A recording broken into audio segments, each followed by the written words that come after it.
Ram critic சொந்தங்களுக்கு வணக்கம். வரலாற்று சிறப்புமிக்க உச்சநீதிமன்ற தீர்ப்பு இன்னைக்கு வந்திருக்கு. இந்தியாவில் இருக்கிற பல மாநிலங்களுடைய சுயாட்சியை தமிழ்நாடு நிலைநாட்டியிருக்குது. ஆளுநர் ரவிக்கு செம்பட்டை அடி விழுந்திருக்குது. இனிமே ஆளுநரை வச்சு மாநிலத்துல விளையாடலாம், அந்த மாநில அரசோடைய இறையாண்மையை கெடுக்கலாம் அப்படிங்கிற பாஜகவுடைய எண்ணம் ஈடேறவே ஈடாது அளவுக்கு இன்னைக்கு இந்த உச்சநீதிமன்ற தீர்ப்பு அனைத்து அனைத்து மாநிலங்களுக்கும் ஒரு முன்னுதாரணமாக தமிழ்நாடு இருக்குது. எப்பயுமே தமிழ்நாடு மட்டும்தான் எல்லா விஷயத்திலையுமே முன்னுதாரணமா இருக்கும். பல எடுத்துக்காட்டுகளை சொல்லலாம். பல சட்டங்களை கொண்டு வந்ததுல தமிழ்நாடு தான் முதல். அப்படி இருக்க ஆளுநருக்கு எதிராக உச்சநீதிமன்றம் போன தமிழ்நாடு அரசு பல்கலைக்கழக விவகாரத்துல 10 மசோதாக்களை போட்டிருந்தது. எல்லாமே பல்கலைக்கழக தொடர்பானது. 10 பல்கலைக்கழக மசோதாக்களை நிறைவேற்றி ஆளுநர் வசம் அனுப்புது, ஒப்புதல் கொடுக்க சொல்லி. ஆளுநர் அது ஒப்புதலும் கொடுக்கறது இல்லை, கிடப்புல போடுறாரு. அதை எல்லாத்தையும் ரொம்ப நாளுக்கு அப்புறம் அதை எல்லா மசோதாக்களையும் திருப்பி அனுப்புறாரு. ஒரு டிட்டோ கூட மாறாம, ஒரு கமா குறி கூட மாறாம அந்த அனுப்பின மசோதாவை அப்படியே மறுபடியும் 10 மசோதாவையும் மறுபடியும் திருப்பி முத்துவேல் கருணாநிதி ஸ்டாலின் தமிழ்நாடு அரசு திருப்பி அனுப்புது. மறுபடியும் மசோதாவை நிறைவேற்றி ஆளுநருக்கு நீ வச்சுக்கோ அப்படிங்கிற மாதிரி. ஆனா ஆளுநர் அதை செவி சாய்க்கிறதே கிடையாது. அதை பத்தி என்னன்னே கவனிக்கிறது கிடையாது. விளைவு என்ன ஆச்சு அப்படின்னா, உச்சநீதிமன்றம் தமிழ்நாடு அரசாங்கம் போகுது. இந்த உச்சநீதிமன்றம் போறதுதான் ஹைலைட்டு. எப்பயுமே ஆளுநருக்கு எதிர்த்து உச்சநீதிமன்றம் போறதுல தமிழ்நாடு தான் முதலா இருக்கு.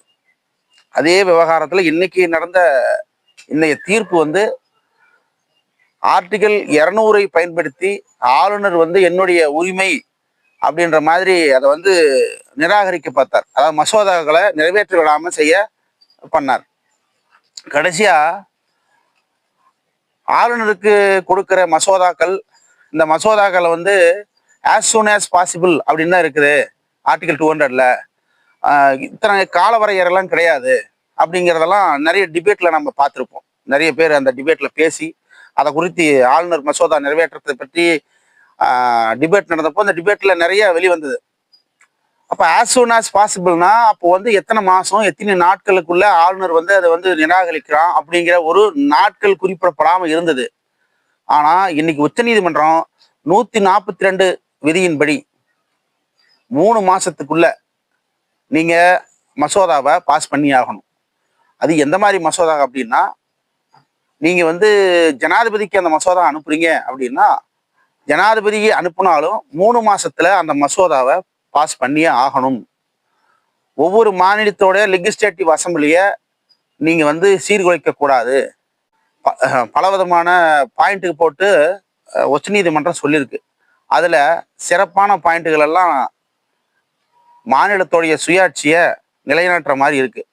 மேலும் உச்சநீதிமன்றம் ஒரு 11 பாயிண்ட்ஸ், அந்த தீர்ப்புல இருக்கிற முக்கியமான 11 பாயிண்ட்ஸ், அந்த பாயிண்ட்டுகள் எல்லாம் ஒவ்வொன்றா நம்ம இன்னைக்கு பார்ப்போம்.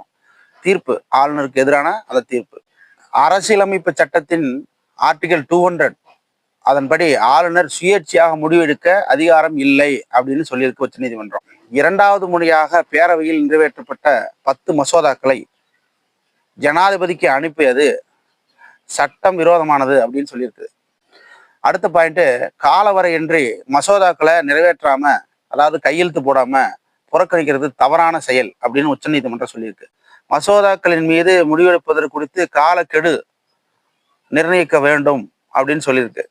பேரவையில் மீண்டும் நிறைவேற்றப்பட்டு அனுப்பப்பட்ட மசோதாக்களை நிறுத்தி வைத்தது தவறு அப்படின்னு சொல்லியிருக்கு.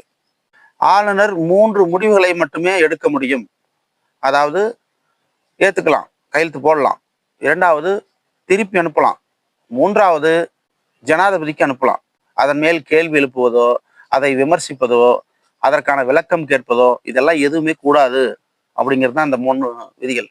மசோதாவை நீங்க நிறுத்துறீங்க அப்படின்னா அதுக்கான காரணத்தை தெரிவிக்க வேண்டும். யாருக்கு? லெஜிஸ்லேட்டிவ் அசம்பிளி, மாநிலத்தோடைய அசம்பிளிக்கு என்ன காரணம் அப்படின்னு ஆளுநர் காரணத்தை சொல்லியே ஆகணும். சும்மா உங்க பாட்டுக்கு டைம் வேஸ்ட் பண்ணக்கூடாது அப்படிங்கிற மாதிரி ஆளுநர் ரவிக்கு மிகப்பெரிய கொட்டு விழுந்திருக்கு. 10 மசோதாக்களை நிறைவேற்றாமல் நிறுத்தி வைத்தது சட்ட விரோதம். இங்கதான் நம்ம முக்கியமா அடிக்கோடிட்டு காட்டணும். சட்ட விரோதம். ஆளுநர் சட்ட விரோதமாக ஒரு மாநில அரசு, மக்களால் தேர்ந்தெடுக்கப்பட்ட அரசுக்கு எதிராக சட்ட விரோதமாக நடந்திருக்கிறார் அப்படின்னு உச்ச நீதிமன்றம் ஆர்.என். ரவியை கண்டித்திருக்கிறது. சத்தியமா நான்லாம் அந்த பதவியில் இருந்தேன்னா அடுத்த செகண்டே நான் வெளியிடுவேன். எனக்கு மிகப்பெரிய அவமானம். ஆனா இவங்களுக்கு சூடு சொரணை இல்லை. மேலுமே ஆர்.என். ரவி இந்த பதவியிலே கூட இருப்பார். ஏன்னா அவருக்கு சூடு சொரணை என்பது கிடையாது. அதாவது மாநிலங்கள் நிறைவேற்றுகிற மசோதாக்களின் மேல் இருக்கிற முடிவு 30 நாட்களில் முடிவெடுக்க வேண்டும். இல்ல எடுக்கல அப்படின்னா 3 மாசத்துக்குள்ள, அதாவது ஜனாதிபதிக்கு அனுப்புனா 3 மாசத்துக்குள்ள கட்டாயம் முடிவெடுக்க வேண்டும். இதுதான் இருக்கிறதுலே ஹைலைட். இப்போ இதை வச்சு நம்ம அடுத்தது நீட் மசோதாவை கொண்டு வரலாம். போன வாரம் தான் நீட் மசோதாவை ஜனாதிபதி திரௌபதி முர்மு அதை தள்ளுபடி செஞ்சாங்க. அவங்க அதை ஏற்க மறுத்தாங்க. திரௌபதி முர்மு நீட் மசோதாவை ஏற்க மறுத்தாங்க. 3 வருஷம் ஆச்சு அந்த மசோதா நம்ம அனுப்பி. ஆனா மசோதாவை பிளான் பண்ணி இவங்க இந்த தீர்ப்புக்கு முன்னாடியே நிராகரிச்சிருக்கிறாங்க. அடுத்து மறுபடியும் நீட் மசோதா மாநில அரசாங்கம் நிறைவேற்றும் அப்படிங்கிறது எதிர்பார்க்கலாம். நீட்டுக்கான புதிய பாதை தமிழ்நாட்டுக்கு கிடைத்திருக்குது. ஒட்டுமொத்த இந்தியாவுக்கும் நீட் விலக்கு எப்படி கொண்டு வருவது அப்படின்னு தமிழ்நாடு ஒரு மிகப்பெரிய பாடமா இருக்கும். ஏன்னா நம்மளுக்கு லூப் ஹோல் கிடைச்சிருக்கு. இதை வச்சு நம்ம அடுத்த மூவ் பண்ணலாம் அப்படிங்கிறத ஒரு தைரியமும் தமிழ்நாட்டு மக்களுக்கு எழுந்திருக்குது அப்படிங்கிறது தான் இதுல இருக்கிற உண்மை. அடுத்த பாயிண்ட், ஆளுநருக்கு விருப்பு வெறுப்பு அடிப்படையில் செயல்படக்கூடாது. உங்களுக்கு விருப்பம் இருக்குது இல்லை அப்படிங்கிறத நாங்க கேட்க விரும்பல. மக்களால் தேர்ந்தெடுக்கப்பட்ட அரசாங்கம். இந்த அரசாங்கம் என்ன முடிவெடுக்குதோ அந்த முடிவுக்கு நீங்க கட்டுப்பட்டே ஆகணும். உங்களுடைய ஐடியாலஜி எங்க திணிக்கிறதோ அதெல்லாம் இங்க செய்யக்கூடாது அப்படின்னு ஆளுநருடைய வாழை ஒட்ட நறுக்கி இருக்குது உச்ச நீதிமன்றம். அடுத்த பாயிண்ட், ஜனாதிபதிக்கு மசோதாக்களை அனுப்பிய ஆளுநர் அந்த விவகாரம் ஜனநாயக தன்மையோட இல்லை, அது நேர்மையா இல்லை அப்படின்னு உச்ச நீதிமன்றம் தன்னோட கண்டனத்தை பதிவு செய்திருக்குது.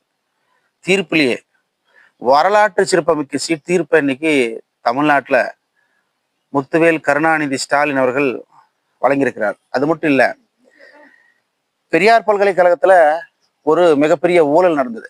இதுக்கு மாநில அரசாங்கம் நடவடிக்கை எடுக்குது. பல்கலைக்கழக துணைவேந்தர் மேல. அவனே ஒரு திருடன், அவனே ஊழல்வாதி. அரசாங்கம் அவன் மேல நடவடிக்கை எடுக்குது. ஆனா ஆளுநர் ரகசிய சந்திப்பு சந்திக்கிறார். ஒரு திருடங்கிட்ட சந்திக்கிறதுக்கு ஆளுநருக்கு என்ன இருக்கு? அரசாங்கம் முடிவு எடுக்குது அப்படின்னா ஆளுநர் அவன் திருடன் அப்படிங்கும் போது அவனை வெளியேற்றுறது தவிர வேற என்ன வழி? ஆனா அவருக்கு சப்போர்ட்டா ஆளுநர் செயல்பட்டார். இதே மாதிரி பட்டமளிப்பு விழா ஆண்டாண்டு அந்தந்த வருஷம் பட்டமளிப்பு விழா நடத்தணும். யார் யாரு எல்லாம் என்ன மெடல், கோல்டு மெடல், இந்த பட்டமளிப்பு விழாவை ஆளுநர் நடத்தவே இல்லை. மொத்தத்துல தமிழ்நாட்டோட உப்பை தின்னுட்டு தமிழ்நாட்டுக்கே துரோகம் பண்ணவர் யாருன்னா ஆளுநர் ரவி. இவர் ஆளுநர் ரவின்னு அழைக்கிறத விட RSS ரவி என்று அழைக்கிறது தான் சரியான கருத்து. தின்ன சோத்துக்கு 2 விதித்தவர் ஆளுநர் ரவி. நம்மளுடைய வரிப்பணத்துக்கு சாதாரண டீ விருந்துக்கு 4 லட்ச ரூபாய் பில்லு போட்ட ஒரு தற்குறி ஆர்.என். ரவி. இதனால தமிழ்நாடு அரசாங்கம் இந்தியாவுக்கே முன்னோடியா பல விஷயங்களை, பல சட்ட திருத்தங்களை கொண்டு வந்திருக்கு. அதே மாதிரி அடுத்து ஆளுநர் நியமனம் யார் கொண்டு வர்றது? அதற்கு ஒன்றிய அரசாங்கம் உள்நுழையிறது தவறு. தமிழ்நாடு லெஜிஸ்லேட்டிவ் அசம்பிளி, இந்த அசம்பிளியின் மூலமா பெரும்பான்மையா ஓட்டு போட்டு, அதாவது இந்த எம்எல்ஏக்கள் ஓட்டு போட்டு ஆளுநரை நியமனம் செய்யணும். அந்த ஆளுநர் ஒன்றிய அரசாங்கத்திற்கும் மாநில அரசாங்கத்திற்கும் ஒரு நல்ல பாலமா இருக்கணும். இதுதான் அடுத்து கொண்டு வரணும் அப்படிங்கிறத நாம கருதுறோம். நம்ம சைட்ல நம்ம சேனல் மூலியமா மானமும் அறிவும் மனிதர்க்கு அழகு என்று கூறிய பெரியார் இன்னைக்கு முத்துவேல் கருணாநிதி ஸ்டாலின் தமிழ்நாட்டுடைய மானத்தையும் அறிவையும் காப்பாற்றி விட்டார்.